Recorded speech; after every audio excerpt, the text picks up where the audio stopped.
Oi pessoal, bem-vindos a mais um episódio do nosso podcast. Hoje teremos uma edição muito especial.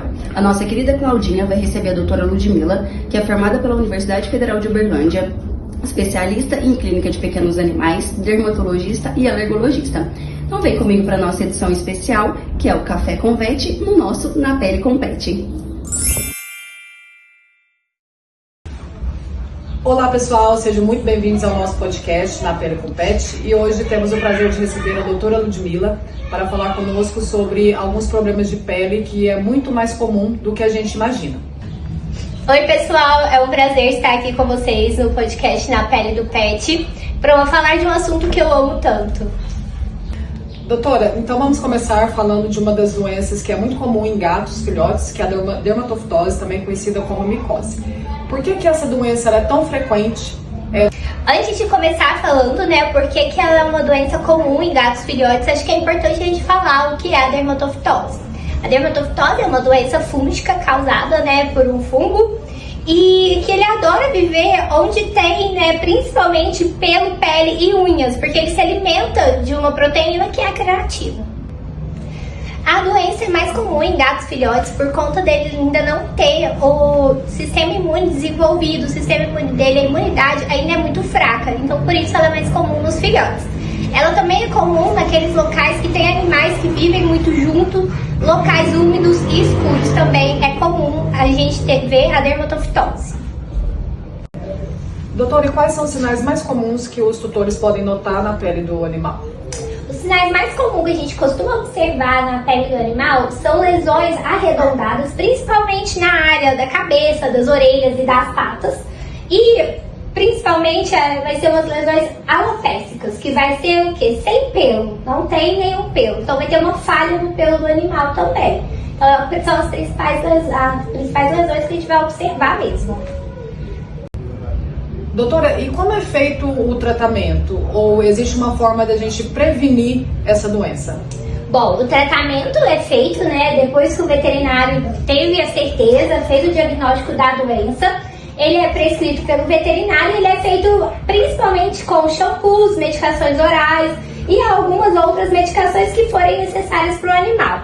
Em relação à prevenção, a gente consegue prevenir a doença, principalmente mantendo aqueles pacientes que já são positivos, que têm a doença isolado dos animais que são saudáveis e evitando também, principalmente os gatos, que eles fiquem na rua, que eles vão, dar os passeios deles diários.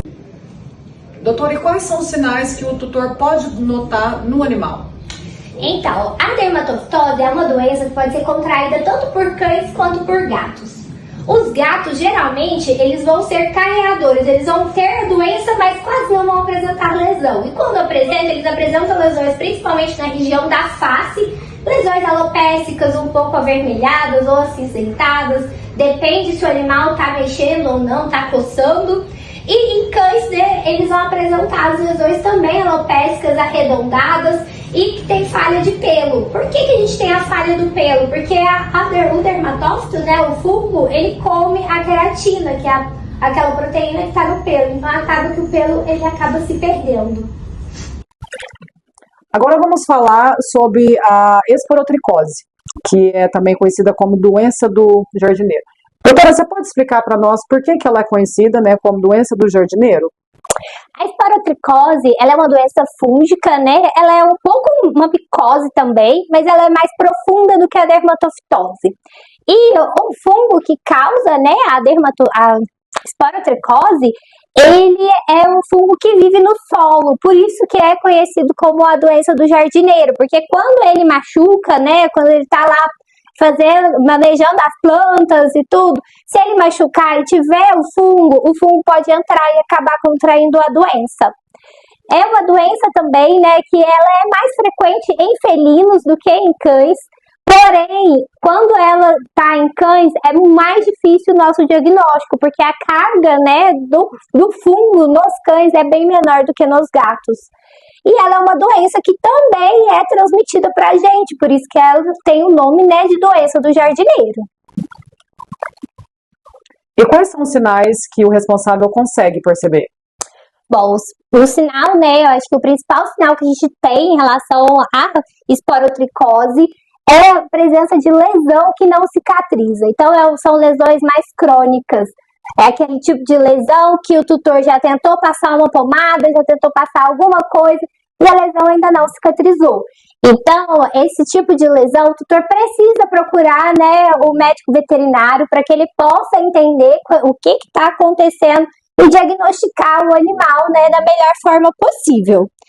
Outra questão também que a gente pode, né, perceber, principalmente em felinos, porque a lesão ela pode aparecer na região do plano nasal, então eles começam a ter também dificuldade respiratória. É uma consequência, né, por conta da lesão que a gente tem no plano nasal do animal.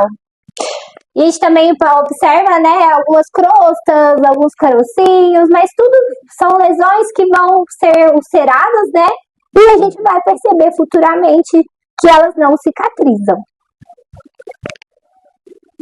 Doutora, e quais são as formas de tratamento e, principalmente, qual é a forma de prevenção? Bom, o tratamento da esporotricose é um tratamento longo. A gente demora muito tempo para conseguir, né, fazer com que o animal melhore da doença fúngica, da micose. E o tratamento ele pode envolver, né, medicações orais, pode envolver medicações tópicas também, e precisa de um acompanhamento do médico veterinário, porque são medicações muito fortes.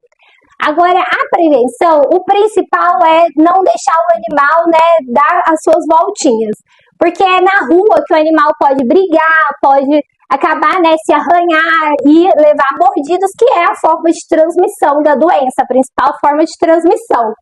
E qualquer ferida suspeita, né, procurar o serviço médico veterinário. Doutora Ludmila, agora vamos falar de uma doença que não é muito conhecida na nossa região, porém é uma doença muito temida, que é a leishmaniose. Você poderia falar um pouquinho para nós como é? Bom, a leishmaniose aqui, né, na região do Triângulo Mineiro, aqui na nossa região, aqui em Uberlândia, a gente realmente ainda não tem muitos casos, porém já estamos começando a ver vários casos aqui na região. É uma doença, né, que ela também é uma zoonose, também é transmitida, né, pra gente, e ela é uma doença que ela não tem cura, ela tem o controle, então a gente consegue fazer com que o animal não fique doente, mas ele sempre vai ser portador da doença. Então ele sempre vai ser portador da leishmania, que é o protozoário, que é o causador, né, dessa doença. A leishmaniose, ela é transmitida pelo mosquito palha, pela picada dele, né, do mosquito palha que estiver contaminado. Esse mosquito, ele tem a sua atividade mais crepuscular e noturna. Então, a gente sempre fala, né, para evitar passear com o animal entre os horários, né, das 4h30 até as 19 horas, para que o animal não seja exposto no lugar onde pode ter, né, o mosquito palha. Outra questão também que é importante é que o mosquito palha, ele se reproduz em locais que tem, né, acúmulo de matéria orgânica. Então, eu acho que é importante a gente lembrar que acúmulo de matéria orgânica não é acúmulo de lixo, é diferente um do outro. O pessoal pensa muito que se tiver muito lixo acumulado vai ter leishmaniose, mas não é. Matéria orgânica é aquelas folhas que estão numa chácara que a pessoa não limpa, não faz, né, a manutenção. Esse é o lugar preferido deles para poder se reproduzir. E quais são os sinais que o responsável consegue perceber na pele do animal? Então, as alterações da leishmaniose são várias. E igual a esporotricose, uma lesão que não cicatriza também pode ser leishmaniose. Então, por isso que é importante, quando o animal tem uma lesão que não cicatriza, procurar o serviço médico veterinário. Mas o que a gente mais observa, né, nos animais? A gente observa que a maioria dos animais, eles são portadores da doença, mas não tem nenhum sinal clínico, não tem a doença em si, né? Então, a gente fala que eles são soropositivos, eles são reagente para a doença. Outra questão que a gente observa bastante é o aumento, né, o crescimento das unhas dos animais, é um crescimento muito grande. A gente observa que os linfonodos deles ficam, né, reativos, então eles ficam maiores. A gente também observa alterações renais, a gente também observa queda de pelo, emagrecimento também, a gente observa bastante, apatia E a gente tem vários sinais clínicos para a gente falar da leishmaniose, porque a gente brinca, né, principalmente na veterinária, que a leishmaniose, ela pode ser tudo, qualquer sinal clínico que você tem, o diagnóstico diferencial de leishmaniose tem que ser colocado, porque é uma possibilidade, que ela tem várias caras. A leishmaniose não tem um sinal específico que eu vou falar, olha, esse é a leishmaniose. Eu preciso realmente ter os exames. Entendi. E como não tem cura, né, que você mencionou anteriormente, como que é feito esse tratamento? Bom, o tratamento da leishmaniose, ele é um tratamento longo, né?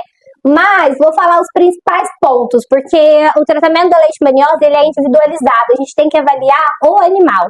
Então, o principal ponto que a gente tem é usar a coleira repelente, né, ou os puron repelente, que vai prevenir a picada do flebotomínio, do mosquito palha, para evitar a transmissão para outros animais e principalmente para a gente também. Então, o tratamento, a gente não tem um tratamento que eu vou falar, a gente faz esse tratamento, cada animal vai ter o seu tratamento. Porém, todos os animais precisam ser encoleirados ou usar o puron para proteção, né, contra a picada do mosquito. E uma informação muito importante que a gente precisa salientar é que a doença, ela não passa diretamente, né, do cachorro para o humano, para a gente. Ela precisa, né, ter o mosquito palha, que vai ser o transmissor dessa doença. E outra coisa também que a gente não comentou é que ela também é uma doença que pode, né, estar presente, né, nos felinos, nos gatos. Então, o mais importante que a gente tem é para prevenção. Infelizmente, não temos mais a vacina, é a prevenção mesmo da picada do mosquito palha, com o uso da coleira ou dos puron, que é aquele medicamento que a gente passa no dorso do animal, nas costas do animal, mas tem que ser um específico que também faz a proteção para o mosquito palha. E para você que está conosco até aqui, a doutora Ludmila vai nos passar algumas orientações de como manter a pele do nosso pet saudável. Bom, para manter, né, a pele do pet saudável, principalmente, a gente precisa dar banhos com produtos veterinários, evitar o uso de produtos humanos, que o pH da pele do animal é diferente do pH da pele, né, dos humanos. E outra questão também que é importante é observar se o animal tem alguma lesão, né, na pele, se tem alguma ferida que não cicatriza, e se observar qualquer alteração, procurar um médico veterinário. Outra questão que eu acho que é importante a gente salientar, né? A gente falou de 3 doenças que são muito importantes, e dentro dessas 3 doenças, 2 doenças são doenças que podem ser bem parecidas, né? As duas com lesão que podem não cicatrizar. Então é importante a gente sempre procurar, né, um serviço ao médico veterinário, que é um serviço que vai conseguir identificar e fazer o tratamento da melhor forma possível para o animal. Doutora Ludmila, então, muito obrigada por estar aqui conosco. Foi realmente um prazer em saber, né, tantas coisas, informações super importantes e valiosas para que possamos cuidar de maneira responsável dos nossos pets. Muito obrigada.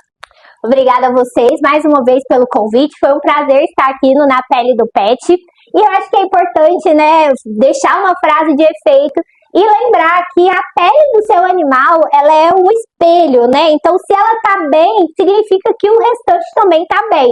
Então, vamos sempre observar se a pele do animal não tem nenhuma lesão, se o pelo não tá opaco, sem brilho, porque se tá dessa forma, alguma coisa tá acontecendo. E o mais importante é procurar um médico veterinário. Até logo, pessoal, e aguardem nosso próximo episódio.